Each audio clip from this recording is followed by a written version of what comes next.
What if silence isn't weakness but power in a world that demands instant reactions and loud opinions? Jesus did something revolutionary with silence, and that is what I want to talk about in this video. He used silence strategically, he used silence spiritually, he used silence powerfully. And if you've survived narcissistic abuse, this might be one of the healing tools in your arsenal right now. And so how can you use the silent treatment the way that Jesus used it? I'll talk about that shortly, but before then, let me quickly introduce myself. My name is Iyabo, and by the grace of the Almighty, I'm a narcissistic abuse survivor, and on this channel I share biblical wisdom for dealing with the scourge, the pain, and the mess of narcissistic abuse and emotional trauma. And if you're serious about healing from narcissistic abuse, you're gonna hit the subscribe button right away in order for you to be notified when we go live, as well as post new videos, because we are constantly posting new videos, and we go live every Saturday 12 noon WAT. And this Saturday we are going to talk about, does God want me to stay married to a narcissist? And we're going to unpack the mind of God about narcissistic marriages, and so don't miss it. I wish to see you live in the audience. Thanks for joining in advance. And so let's delve into the video proper. Now, for the story about the woman caught in the web of adultery, we remember what Jesus did. Now, in John 8, a woman is caught in adultery and she's thrown in front of Jesus. The crowd demands a verdict there and then.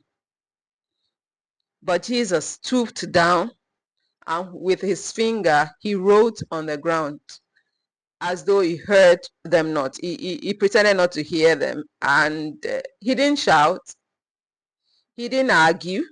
He didn't defend. He responded with silence. Silence. Dead stone silence. And the crowd walked away just because of his silence. Now, for survivors of narcissistic abuse, this is your first reminder.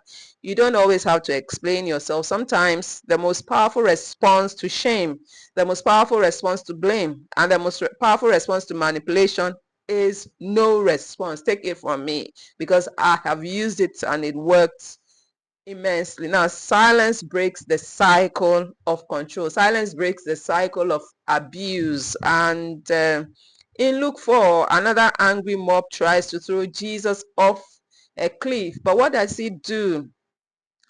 But he passed through the midst of them and went his way. No outburst, no panic, just quiet strength. Narcissists thrive on chaos. They provoke you to react. But when you stay calm, when you walk away without a word, you starve their need for control. Jesus walked away and you can too. That's not weakness. That's divine discernment. It means you know what you're doing in God. It means you're allowing the Holy Spirit to direct your path. Now, also, Jesus maintained his silence even before kings. Even before kings, yes. He stood before Pilate and Herod, calm and silent. As Jesus faced death, he stood before kings and governors. In Luke 23 verse 9, Herod questioned Jesus with many words, but he answered him nothing. Why?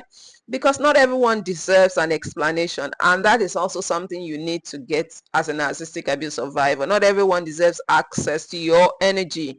For narcissistic abuse survivors, this is a game changer. You are not obligated to explain your truth to those who twist it. Eventually, they are going to twist that truth. And so why do you share it with them? You don't have to defend your boundaries to those who violate them.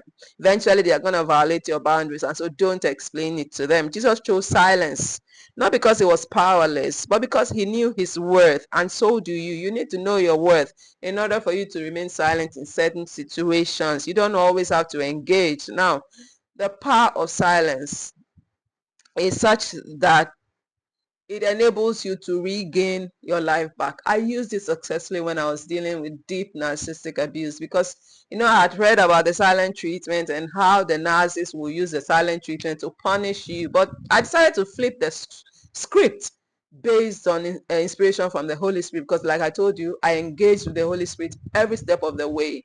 And so I flipped the script, and instead I became the silent one.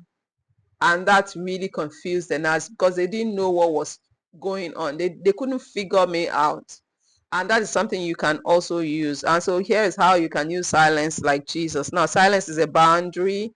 it's saying, I will not engage with toxicity. And silence protects your peace. You no longer let others regulate your emotions. And also silence silence resets the power dynamic. You stop reacting and start responding when you're ready.